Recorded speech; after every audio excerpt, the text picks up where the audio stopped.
салому дуруд ба ҳар якояки шумо ҳамватанони азиз, бародарону хорони муҳоҷире ки дар муҳоҷират қарор доред, берун аз муҳоҷират ва қонунгузориҳои муҳоҷират ба шумо писанд асту шумо ӯро пайгирӣ мекунед. агар шумо ба шабакаи мо обуна нашуда бошед, ҳатман обуна футанро фаромӯш намекунем. наворҳои моро гирифта ба дигарон паҳн мекунем ки то ки ҳама қонунгузориҳои Россия барои шаҳрвандои хориҷӣ, яъне ки ба муҳоҷирон бохабар бошанд. хотиррасон мекунам ки ба комментарияҳои YouTube ҷавоб додан мушкил аст. барои ҳамин ман телеграми худро кушодам. дар он ҷо беш аз 500-600 савол уже ҷавоби худро пайдо кард. барои ҳамин метавонед ки ба телеграми ман обуна шавед. дар ҳамин навор дар якум комментария мегузорам силкаи каналро. агар ба силка даромада натавонед, шумо метавонед ки дохили телеграм шавед ва дар он ҷо дар поиск менависед бо ҳарфҳои лотунӣ қонун РФ, ҳарфи К ҳамчун ҳарфи алфавити русӣ ва мондагиш ҳарфи майда. қонун РФ ҳамаш якҷоя. метавонед ки обуна шавед ва ба саволҳои худ то қадри имкон ҷавоб пайдо кунед. имрӯза навори мо боз ҳам дар бораи ҳамон РВП, ВНЖ, гражданствои дигаро ва имрӯз қонуни наве ки ҳукумати рус қабул кард чӣ буд. ҳукумати рус имрӯз қонуни навро дар охирон этап, яъне ки охирон ҳолаташ қабул кард ва дар он ҷо гуфта мешавад ки кӯдакои шаҳрвандои Тоҷикистон, Ӯзбекистон, яъне ки муҳоҷиро, шаҳрвандои хориҷӣ, кӯдакошон агар хонданӣ бошад дар мактабҳои рус, бояд ки забони русиро донанд. барое ки пеш аз даровардан ба мактаб аз кӯдак тест, яъне ки имтиҳон гирифта мешавад. агар аз ҳамин имтиҳон гузарад кӯдак, баъд метавонад ки ба мактабҳои рус барои хондан дохил шавад. баъд як чизи дига ки пеш ҳамин регистратсияи Казанский вокзалу ҳамин ҷое мекардитону бурда мегузарондитон мақсад барои мактаб. ҳозир ин хел регистратсия акун ҳамин рӯз эътиборан кор намедиҳад, барое ки МВД-ро ӯҳдадор кард ки пеш аз даромадани кӯдак ба мактаб бояд ки тафтиш кунад падару модари кӯдак ва худи кӯдак қонунӣ қарор доранд дар ҳудуди Россия ё не. барои ҳамин агар кӯдаки шумо забони русиро надонад, аввал ба ягон ҷо гузоред ки мақсад тайёркунанда курсҳоро гузаранд ки то ки ба мактабҳои Русия дохил шуда тонанд. ҳамин рӯз қонун охирон ҳолаташ қабул шуд. дар бораи ВНЖ-ю РВП чӣ хеле ки бо мо шумо маълум аст, аз 25 январи 2025 як хел дигаргуниҳо дохил карда шуд барои РВП-ю ВНЖ. яъне ки одамое ки акнун дар асоси оила ва дар асоси фарзанд гирифтанӣ ҳастед шаҳрвандии Русияро ва шумо мехоҳед ки ба РВП ва ВНЖ ҳуҷҷатҳои худро супоред, бояд ки шумо ҳамроҳи вай кӯдак 3 сол бошед, яъне ки ягон кӯдакро ба номатон гузарондеду 3 сол вай кӯдак дар номи шумо буд. пас аз 3 сол шумо метавонед ки бурда ҳуҷҷатҳои худро ба ВНЖ ё РВП супоред. масъалаи оила бошад ҳамин тавр. оиларо бояд шумо 3 сол қатъи зиндагӣ кунед, ба ин 3 сол зиндагӣ кардаатонро тасдиқ кунед, баъд ба РВП-ю ВНЖ ҳуҷҷатҳои худро пешниҳод кунед. яъне ки ҳозираш ба то 25 январи ин хел не ки мутаассифона ҳозир ягон ФМСҳо як хелаш қабул карда истоданд, бисёриш қабул накарда истоданд ҳуҷҷатҳоро барои ВНЖ-ю РВП-ю ҳуҷҷатҳое ки то паспорт дода мешавад. масъалаи кӯдакро ба номат кардан. вақте ки шумо ягон кӯдакро ба номатон мекунед, ҳатман оқибаташам фикр кунед ки ин кӯдак то синни 18 солагӣ дар нигоҳубини шумо мешавад ва шумо ӯҳдадор мешед ки ӯ кӯдакро таъмин кунед. яъне ки агар шумо кӯдакро ба номатон кунеду таъмин накунед, метавонад ки модари кӯдак шуморо ба суд диҳад ва мувофиқи суд аз ҳамон рӯзе ки дар номи шумо кӯдак буд, аз шумо алимент мегӯянд барои кӯдак моҳона муздаша дода шавад. яъне ки метавонад ки дар асоси қонун ҳатман шуморо ҷавобгарӣ бакашад ва шумо ҳар моҳ ҳамон алименташа 10 000 ё 20 000. агар гирем ки Москваро, дар Москва ҳама оиле ки пас 30 000 бошад, ҳамон 30 000 бояд ки нимаша шумо ба ӯ кӯдак ҳар моҳ сборед. Вагарне шуморо метавонанд ки ҳамон ВНЖ РВП гирифтагитонам ё паспорте гирифтагитонам дар асоси ҳамин кӯдак бекор кунанд ва шуморо аз падариам ё модариам озод кунанд.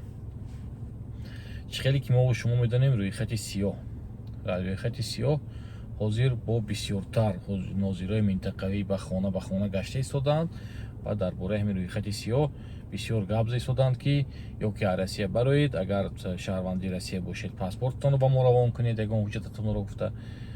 барои ҳамин агар шумо ҳуҷҷататон 100% бошад ба ҳамон нозири минтақавӣ ҳуҷҷататон равон кунед, то ки вай гирифта копия карда ба шуғли аҳолӣ равон мекунад, шуғли аҳолӣ гирифта ба Русия равон мекунад ва дар ҳамон ҷо баъд ба полочкам ҳар якташа ҷудо карда касе документ дорад надорад ба ҳукумати рус пешниҳод мекунанд. ҳукумати рус бошад ҳамин ба нигоҳ карда қарор қабул мекунад ки тақдири ояндаи шумо чӣ шавад. хотиррасон мекунам аз 5 феврали 2025 қонуни нав бо номи висилка аз тарафи президенти рус ки 28 август ё 8 август ё 28 август ба имзо расид ба кор шурӯъ мекунад ва дар он ҷо одамое ки ноқонунӣ қарор доранд ба ҳамонҳо ин чиз дахл дорад. ва ҳозир уже режими истодани мову шумо дигаргун мешавад аз 1 январ, яъне ки мову шумо бояд ки пеш 90 рӯз дар Россия 90 рӯз дар Тоҷикистон мистодем. агар ки мо регистратсия ё частни ё гости карда роем работа карда роед, агар патент мекунед ва метавонед ки шумо ҳар рӯз граница ба мо даромадангед, ба шумо ягон чиз намешавад. вақте ки шумо патент намекунед, шумо ҳақ доштед ки 90 рӯз дар Россия истед, 90 рӯз дар Тоҷикистон. режим 90/180 мегӯяд, 90/180. ҳозир бошад ҳамин дигаргун шуд. бояд ки шумо 270 рӯз дар Тоҷикистон истеду боқӣ мондаашро 90 рӯзи дигаашро дар Русия дар давоми 1 сол. агар ки шумо сервизитатон работа набошаду частни бошад ё гости бошад. як бор дига хотиррасон мекунам, ин қонун дахл дорад фақат ба шахсоне ки частни гости медарон ё ки ноқонунӣ дар ҳудуди Россия қарор доранд. шуморо одамое ки ноқонунӣ дар ҳудуди Россия қарор дореду намебуроед то 5 феврал, тақдиратон чӣ мешавад? тақдиратон ҳамин мешавад ки шуморо метавонад ки агар қапидан бурда худашон ба Тоҷикистон равон мекунанд. агар нақапидан гаштан мегиред, не ки картишкаи шуморо блок мекунанд.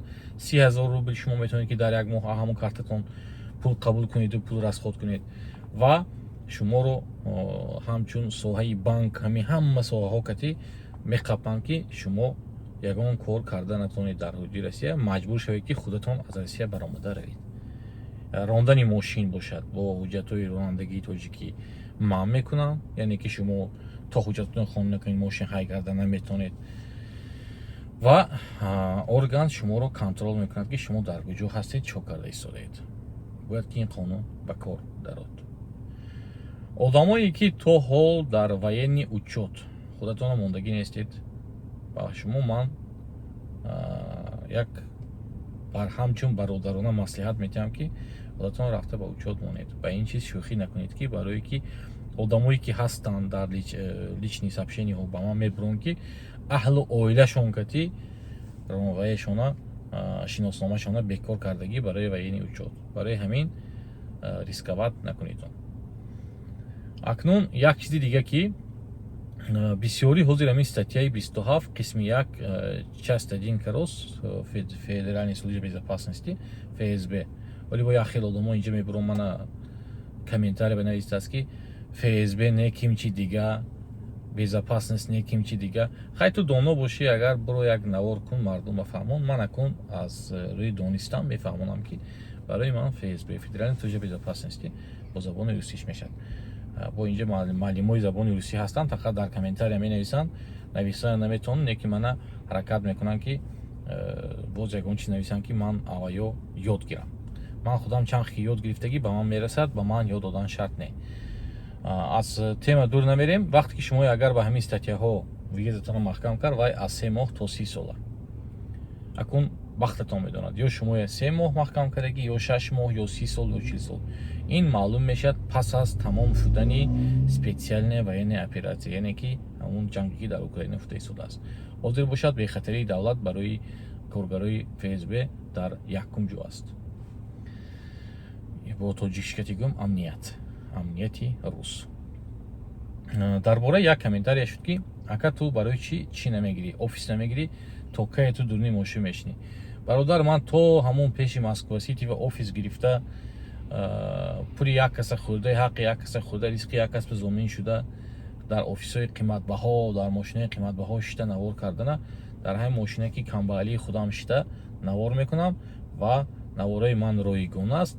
Ман аз ягон кас то ҳамин рӯз аз ҳамин канали ютубам бошад, аз телеграмам бошад, ягон сум талаб кардагӣ нестам, талаб карданиам нестам. Неки агар шумо беҳад пулатон бисёр бошад, марҳамат нависед дар комментария, шумо ба ман офис римат кунед дар сентри Москва, ман мерам ҳаминҷа навор мекунам, мардумро пешниҳод мекунам. Одам фарқаш нест дар куҷо шишта навор мекунад. Инсон бояд инсон бошад. Мошин, офис, ин чизо одама инсонигариша нишон наметиҳад. Инсонигарӣ одама он чизе нишон метиҳад ки ту ҳама вақт ҳалиму хоксор бошӣ ва ҳама вақт барои ватан, барои миллат хизмат кунӣ. барои ҳамин агар навораи ман ба шумо писанд набошад ки ман аз дурини мошин навор мекунам, метавонед ки шумо тамошо накунед. Неки барои чӣ дар омада комментария менависед, ҳатто ҳамон комментария бо туғри наменависед, хато менависед. Як гапҳое менависедон ки бовар кунедон, ман хандам мебиёд як хел вақто. шумо навистан наметавонед, ҳамон чизе ки навистоси фаҳмонда наметавонед. Ту аз куҷо ба ман ёд метӣ ин чиза? ту худат намедонистаги чиза, ту ахмақ чӣ хел ту ба ман ёд метӣ? ман ҳамин кам дорам баромада мардум мегӯям ки то ки мардум ҳамин қонунгузориҳо бохабар бошад, ҳуқуқҳои худаша ҳимоя карда тонад дар як ҷо. худе ки ман аз қиссаи ту ягон сум гирифта инҷа баромада навор каросиям, ҳар чӣ менависӣ инҷа. чанд бор дига дар навораи кӯҳна гуфтам, худо мо кати туғри намегирем. дар омада ту будӣ ку, ту говсавору, ту ин хела, ту ин хела. фарқ надорад мо аз кадом минтақа, аз кадом канори Тоҷикистон набошем, мо тоҷик забон, мо таърих дорем, мо форсзабонем, мо рӯдакӣ дорем, мо сино дорем, мо Абдураҳмони ҷомӣ дорем, мо бузургон дорем, мо таърих дорем, мо фахр мекунем ба миллати худамо. Набояд мо ва шумо аз якдигар ҷудо бошем. фарқ надорад худо мо аз Душанбеми, аз Кӯлобми, аз Хатлонми, аз Хуҷандми, аз дигару дигар ҷоми, мо ҳама тоҷик ҳастем, бояд аҳл бошем. вақте ки мо аҳл намешем, ҳеҷ вақт пеш намерем бародаро. ягон вақт мо пеш намерем, аз аёттон набурод. ба шабакаи телеграми ман Қонун РФ обуна шавед. метавонед ки асилка якум комментария ҳамин наворо пайдо кунед, ё ки аз телеграм, аз поискаш бо ном Қонун РФ бо ҳарфҳои лотунӣ. ногуфта намонад ки дар телеграмам ман фақат аз рӯзи душанбе то рӯзи ҷумъа ба саволҳои шумо ҷавоб медиҳам. дигар вақтҳо ҷавоб дода наметавонам. аллоҳи меҳрубон ҳамотон нигаҳбон бошад. худованд дар ҳамин шаҳри ғарибӣ ҳамомоя дар паноҳи худаш нигоҳ дорад. саломат бошед.